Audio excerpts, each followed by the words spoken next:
Bonjour et bienvenue à tous dans cette nouvelle vidéo. On va faire quelque chose de spécial, comme toutes les vidéos en réalité. Donc, hier, je passais dans un magasin de bricolage et puis j'ai vu cela en promotion. La batterie vaut 130 € et le chargeur vaut une vingtaine d'euros. Et j'ai eu le tout pour 50 €. Et donc, vous voyez, c'est bien de la marque Bosch. Donc, c'est quelque chose de réel, hein. C'est pas une arnaque. Voilà. Et puis, j'ai une perceuse Bosch, comme ceci, qui, elle, a deux batteries, une 6 Ah et une 2,5 Ah. Et des fois, mes deux batteries n'ont pas fini de charger, que du coup, j'ai plus de batterie, quoi. Donc voilà. Et puis, de toute façon, je risque d'acheter d'autres machines Bosch compatibles avec ces batteries-là. Donc, aujourd'hui, on va déballer ça pour voir. Et puis on va faire quelque chose de second. En fait, j'ai récupéré j'avais un vieux compresseur. Donc dans la première vidéo, si vous ne l'avez pas vu, allez la voir. En fait, j'ai démonté le moteur, mais il restait la cuve. Et la cuve, on va en faire un petit poêle. Donc on va en avoir besoin donc pour faire notre poêle justement. Et puis il va falloir découper avec une meuleuse sans fil comme celle-ci. C'est un peu juste. Donc ce qu'on va faire, c'est qu'on va utiliser une meuleuse Skil en 115 mm, filaire 600 watts.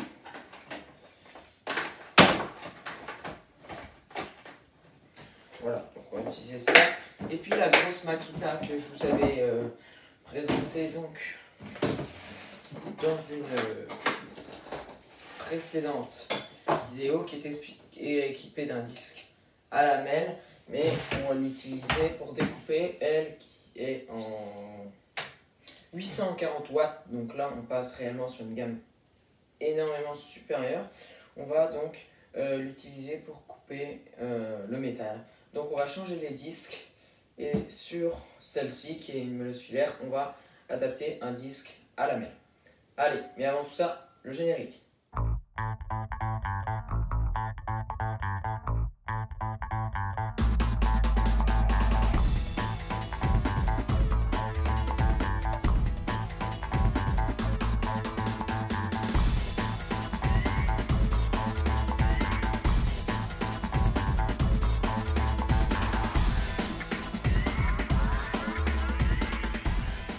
Donc maintenant on passe au déballage. Juste avant,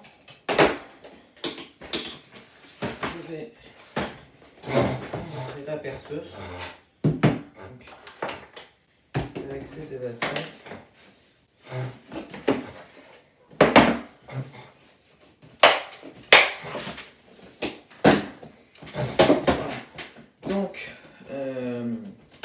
Donc voilà. C'est bien, voilà. Donc voilà la perceuse. Donc vous voyez, les batteries s'enlèvent. Là on est sur du 6 Ah. Voilà. Visseuse avec un mandrin détachable que je vous avais présenté dans une précédente vidéo. Elle a un réglage de couple qui vient de mini à la fin des petites barrettes et puis après qui va jusqu'à maxi, qui n'est pas un mode perçage. Et puis avec une LED, un endroit où mettre le porte-embout ainsi qu'un endroit pour la lumière. C'est un moteur brushless. Ce que j'aime beaucoup dans cette machine, c'est réellement le mandrin. Alors, dans certaines machines, vous allez pouvoir retrouver le mandrin détachable, et dans celle-là, il y a le mandrin détachable. Et en plus de ça, en fait, elle est très courte. Et vraiment, le summum de ça, c'est que vous n'avez pas besoin de tirer en fait la barrette rouge qui est là pour remettre. Vous avez juste à pousser, puis ça se remet bien. Voilà. Et puis, point confortable, c'est le changement des vitesses. En fait, là c'est vissé, là c'est dévissé. Vous avez juste à cliquer, ou à cliquer comme ça. Et puis ça change automatiquement, il n'y a pas à pousser, etc. Ça marche d'un côté ou de l'autre, ça change. Et puis il y avait l'endroit là pour voir si c'est vissé ou dévissé. Bien. Donc ceci. Tout de suite, on ouvre la boîte. Voilà. Donc là, il y a le code barre qu'il faut bien garder. la facture aussi parce que c'est une batterie garantie. Donc là, c'est une 18 volts, pareil que celle-ci, 2,5 ampères et 40 minutes, elle est chargée à 80%. Elle est compatible avec toute la gamme Power for All. Voilà. Donc dans la boîte, on retrouve une batterie 18 volts, 2,5 ampères.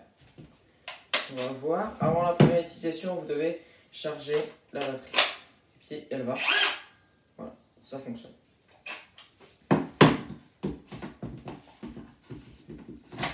Voilà. Un chargeur AL1830CV Bosch. Voilà. Donc compatible avec toutes les batteries.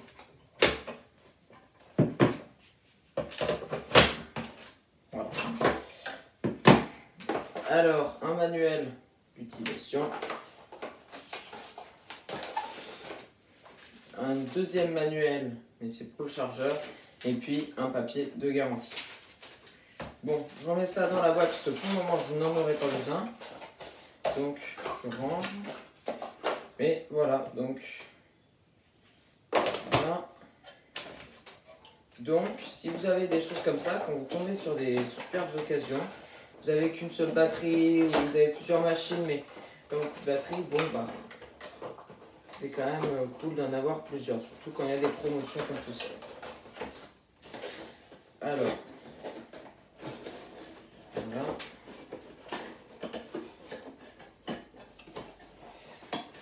Bon, par contre, c'est une boîte en carton, donc si vous voulez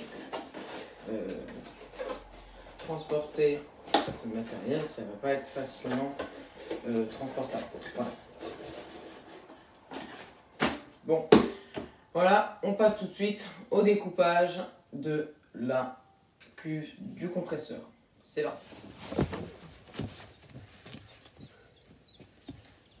Bon, alors, on va utiliser en premier la Makita. Pensez bien à vous protéger les mains, c'est vraiment important, c'est pour ça que je ne le fais pas. Et puis surtout les yeux, c'est ce qu'il y a le plus important. Donc, on y va. On va commencer par couper ici. Donc là, il y a une soudure, on va tout couper là. Et puis après, on va couper là. On va décaper ce qu'il y a là aussi. Donc voilà, on va commencer par découper ces deux barres là. Et puis après, on verra pour ça.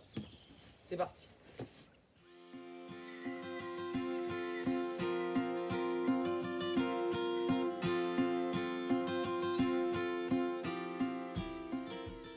Bien, ce sera peut-être en accéléré, mais je sais pas si vous avez remarqué comment ça coupe, quoi. C'est vraiment... Après, on poncera tout ça pour que ça soit vraiment nickel.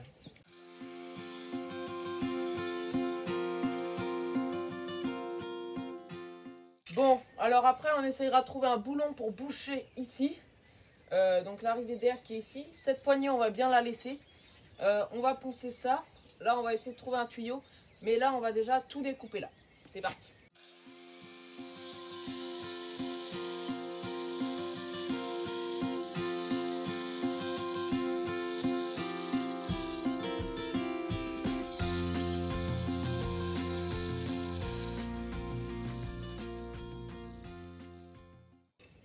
Bien, il faut faire vraiment attention, mais là, il faut vraiment tenir fermement la meuleuse parce que ça fait vraiment du boucan, quoi.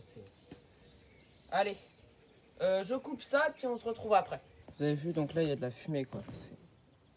Il y a de la fumée. Voilà. Voilà comment ça a chauffé. Je vais vous zoomer un peu. Et là, on voit bien la fumée. Et le métal, il est vachement épais, quoi. Le métal, il est vraiment ultra épais, quoi.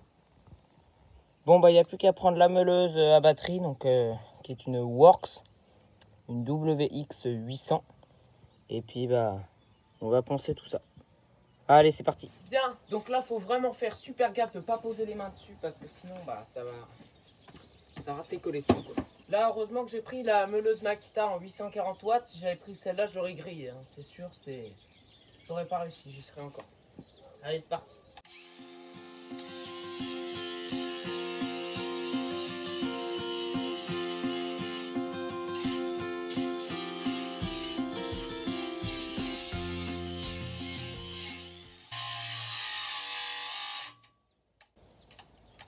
Donc là, il n'y a plus de batterie. Donc, on change, on prend celle-ci, donc la deuxième.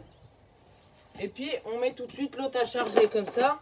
Si l'autre est vide, et bah, celle qui était vide deviendra chargée. Allez, on continue.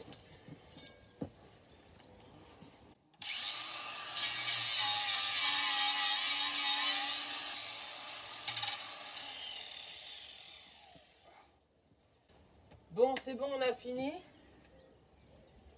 Donc là, c'est nickel. On va essayer de trouver un boulon. Et puis, bah, ça sera la fin du premier épisode. Et le deuxième épisode, je vous montrerai ce qu'on y fera. Allez, maintenant, je vais chercher ma caisse à boulons. Et puis, on essaye de trouver un boulon. Bien. Voilà. Donc, c'est une caisse à boulons. Et dedans, j'ai plein de boulons. Je vais en prendre quelques-uns. Voilà, quelques-uns. Puis on va voir si ça visse.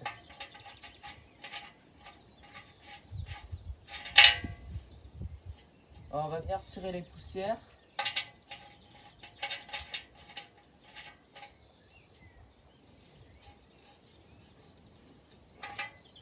Alors je ne sais pas si vous avez remarqué, mais on posera sur un sol plat, mais vous voyez, il bouge.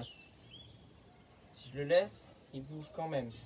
Donc, ce qu'il faudra qu'on fasse, ça sera faire un petit support en bois ou en métal pour qu'il bouge moins. Puisque quand comme ça va me servir de petit poêle, s'il y a de la chaleur dedans et qu'il bouge et que les cendres partent sur le sol, c'est pas l'idéal. On serre vraiment très fort. On va essayer de voir si j'ai un tuyau pour ça et puis bah après ça va être la fin de la vidéo. Bien, donc j'ai ramené un tuyau. On va voir si ça passe dedans. Génial, ça passe dedans. Il n'y a pas trop de mou. Après là il est grand. Donc on va couper. Je vais faire une marque. Après à l'endroit que ça me semble le plus judicieux, on va faire là. Je vais couper ça, je ponce, je lime. Et puis on se rejoint juste après. Bien voilà, donc notre cheminée est posée. Je pense que c'est pas essentiel d'avoir une cheminée qui tient très bien. Après, ce qu'on pourrait faire, éventuellement, ce serait percer un trou là et mettre une tour de fil de fer. Voilà. Mais là, ça a l'air d'être plutôt pas mal. Le couvercle qui est juste là, bah, je vais le garder parce qu'il pourrait servir avec des charnières à bloquer notre poêle justement. Et puis ça, je viens de réfléchir, ça serait peut-être pas mal de le faire en ouverture d'air. Sinon, deuxième option pour notre ouverture d'air, c'est de l'autre côté. Il y a ceci, donc j'essaie de le dévisser.